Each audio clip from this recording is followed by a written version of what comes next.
Sebenarnya salah satu hal yang menarik dari Pokemon itu adalah evolusinya, yang dimana setiap pelatih pasti pengen banget ngeliat seberapa keren dan kuatnya Pokemon yang mereka latih.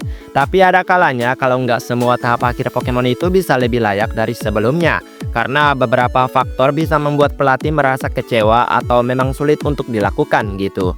Berikut beberapa Pokemon yang nggak usah dievolusikan pun sebenarnya udah cukup kuat dan oke. Jadi kalau begitu mari langsung saja kita masuk ke daftarnya. Let's go. Doublette. Aegislash memang keren sebagai evolusi dari Doublette, pedang yang hidup dengan kemampuan penyerangan dan pertahanan yang telaten. Tampilannya juga keren dan sebagian orang pasti suka dengan pedang-pedangan gini.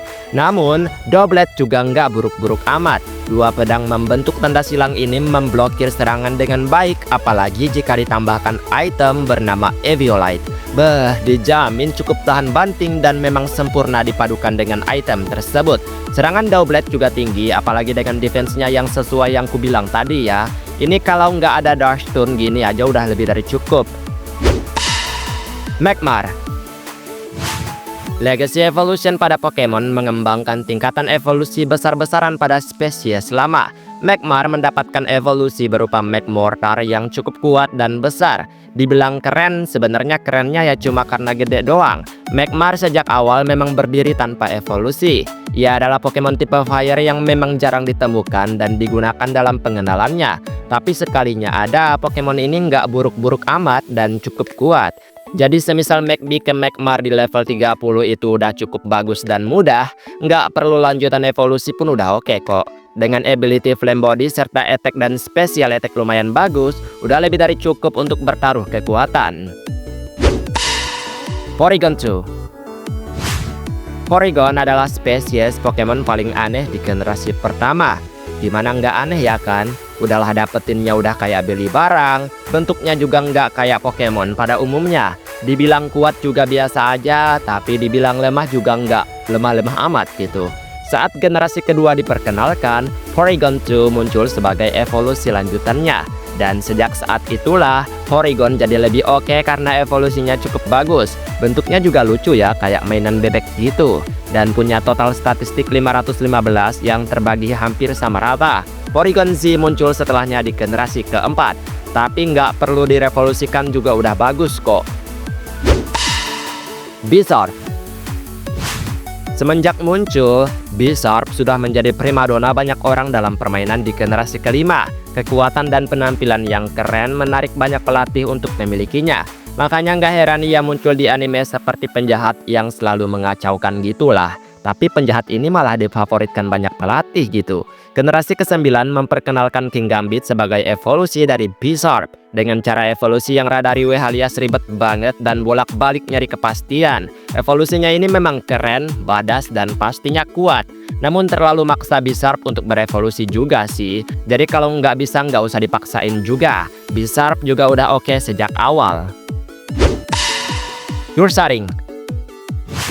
Mungkin inilah alasan kenapa beberapa Pokemon bagus yang mendapatkan evolusi lanjutan di generasi baru bisa terasa sulit untuk dilakukan. Ya biar bentuk sebelumnya kayak Ursaring ini nggak terlupakan dan masih bisa dianggap oke. Karena Ursaring memang sudah kuat dan mantap sebagai tahap akhir dari Teddiursa. Statistik 500 dengan kekuatan attack tinggi menjadikan ia adalah salah satu Pokemon tipe normal yang GG. Ursaluna muncul di generasi ke-8 dengan bentuk yang memang lebih mewah dan juga kuat pastinya. Tapi butuh beberapa hal agar bisa mendapatkan evolusinya ini. Dan terkadang itu nggak mudah sama sekali lah. Nggak perlu evolusi juga Ursaring udah kuat dan mantap di generasinya.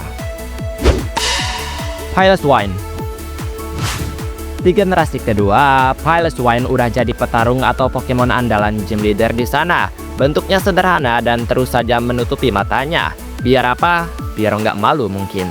Tapi justru tampilannya jadi jati dirinya. Ini unik dan banyak boneka Pokemon yang jadinya lucu banget saat diambil dari bentuk Piloswine ini. Evolusinya muncul di generasi keempat sebagai Mamoswine yang bangkit dari kepunahan dengan cara yang unik. Akibat penggunaan kekuatan masa lalu yang besar, Mamoswine bertumbuh besar dengan mata yang sekarang lebih menonjol. Dibilang kuat, ya memang kuat. Tapi Piloswine sejak awal juga udah cukup kuat dan ikonik dengan mata tertutupnya. Chansey. Salah satu Pokemon dengan HP tertinggi. Ya saking tingginya, Pokemon ini jadi tumbal penahan alias tanki dalam pertempuran banyak pelatih, membuat ia menjadi mudah diingat oleh banyak pelatih tersebut.